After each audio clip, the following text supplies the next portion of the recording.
आज हम बात करने जा रहे हैं पश्चिम उत्तर प्रदेश के उस जिले की जो सिर्फ एक जिला नहीं बल्कि पूरे इलाके की राजनीति का बैरोमीटर माना जाता है, मुजफ्फरनगर। ये वही धरती है जहां 2013 के दंगों के बाद राजनीतिक ध्रुवीकरण ने नई दिशा ली, जहां किसान आंदोलन ने सियासी समीकरणों को हिला दिया और जहां जाट मुस्लिम सामाजिक संतुलन चुनावी परिणामों की धुरी बन जाता है।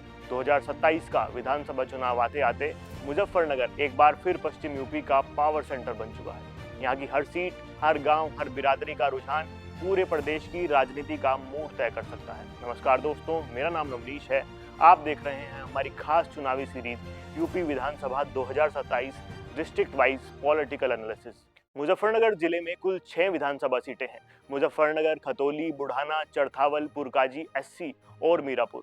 2022 में यहाँ परिणाम पूरी तरह संतुलित रहा। 3 सीट भाजपा के पास और 3 सीट सपा रालोद गठबंधन के पास, यानी जमीन बराबरी की है और मुकाबला हर सीट पर बेहद करीबी रहने वाला है। अब सबसे पहले बात करते हैं इस क्षेत्र के एक बड़े और प्रभावशाली चेहरे की, जिसका नाम है संजीव बालियान।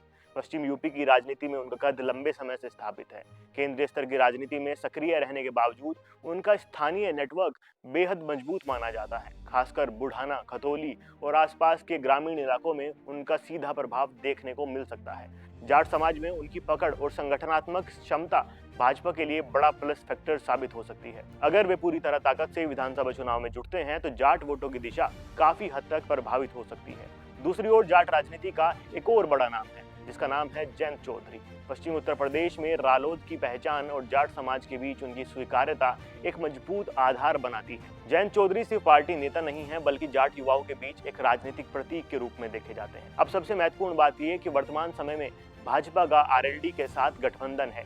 ये समीकरण अगर 2027 विधानसभा चुनाव तक कायम रहता है तो मुजफ्फरनगर का पूरा राजनीतिक गणित बदल सकता है, क्योंकि यहाँ जाट वोट निर्णायक है। अगर भाजपा और रालोद साथ साथ मिलकर चुनाव लड़ते हैं तो जाट वोटों में बंटवारा बिल्कुल नहीं होगा। इसके साथ साथ भाजपा का पारंपरिक हिंदू वोट बैंक और रालोद का ग्रामीण जाट आधार जुड़ जाए तो ये गठबंधन बेहद शक्तिशाली हो सकता है। राजनीतिक विश्लेषकों का मानना है कि अगर चुनाव के समय तक ये गठबंधन मजबूती से चलता रहा और सीट बंटवारा रणनीतिक तरीके से हुआ तो भाजपा आरएलडी गठबंधन मुजफ्फरनगर में सभी 6 सीटों पर क्लीन स्वीप तक कर सकता है।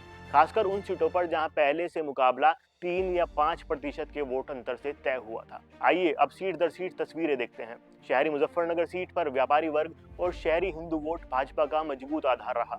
अगर इसमें रालोद का जाट समर्थन भी जुड़ जाए तो ये सीट और भी सुरक्षित हो सकती है। खतौली और बुढ़ाना जैसी सीटों पर जाट वोट निर्णायक है। गठबंधन की स्थिति में यहाँ विपक्ष के लिए समीकरण बनाना मुश्किल हो सकता है। चरथावल और मीरापुर में अगर जाट वोट एकजुट हो गया और मुस्लिम वोट पूरी तरह विपक्ष की तरफ गया भी, तब भी गणित कड़ा हो जाएगा। पुरकाजी एससी में दलित वोट महत्वपूर्ण है, लेकिन गठबंधन की स्थिति में बहुकोणीय समर्थन भाजपा को बढ़त दे सकता है। अब सवाल ये है कि विपक्ष क्या करेगा। अगर सपा अकेले चुनाव लड़ती है और रालोद गठबंधन में रहती है तो जाट मुस्लिम पारंपरिक समीकरण टूट जाएगा।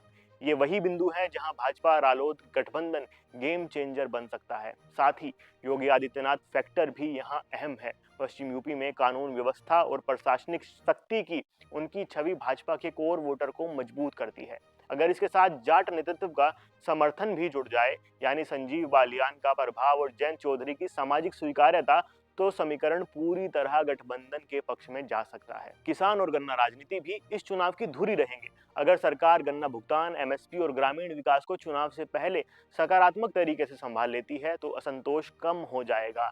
गठबंधन की स्थिति में किसान मुद्दे भी विपक्ष के लिए उतने प्रभावी नहीं रहेंगे जितने वो पहले थे। 2027 के लिए अब 3 बड़े परिदृश्य बनते हैं। पहला ये कि अगर भाजपा और रालोद का गठबंधन बना रहता है और जाट वोट पूरी तरह ट्रांसफर होता है तो 6 में 6 सीटें जीतने की संभावना से इनकार नहीं किया जा सकता। दूसरा, अगर गठबंधन कमजोर पड़ा या सीट बंटवारे में असंतोष हुआ तो 3-3 या 4-2 जैसा संतुलित परिणाम आ सकता है। और तीसरा और आखिरी, अगर गठबंधन टूट गया और एक बार जाट वोट फिर बिखरा तो फिर 2022 जैसा कांटे का मुकाबला दिख सकता है। अंत में निष्कर्ष यही है कि मुजफ्फरनगर 2027 सिर्फ स्थानीय चुनाव नहीं होगा, बल्कि ये गठबंधन राजनीति की असल अग्नि परीक्षा होगा। संजीव बालियान का प्रभाव, जयंत चौधरी का सामाजिक आधार, योगी फैक्टर, किसान मुद्दे और भाजपा रालोद का तालमेल, ये सभी मिलकर तय करेंगे कि पश्चिम यूपी का राजनीतिक संतुलन किस तरफ झुकेगा। अगर गठबंधन कायम रहा, रणनीति सटीक रही और वोट ट्रांसफर ईमानदारी से हुआ तो मुजफ्फरनगर 2027 में भाजपा रालोद गठबंधन एक बार फिर से इतिहास शायद लिखते। अब आप बताइए क्या 2027 में यहाँ क्लीन स्वीप संभव है या फिर आपकी क्या राय है, कमेंट सेक्शन में बताइए। वीडियो पसंद आई हो तो वीडियो को लाइक करना, चैनल को सब्सक्राइब करना ना भूलें। इस फेरिस्त में हमारा अगला जिला होगा मेरठ। अभी के लिए बहुत बहुत धन्यवाद।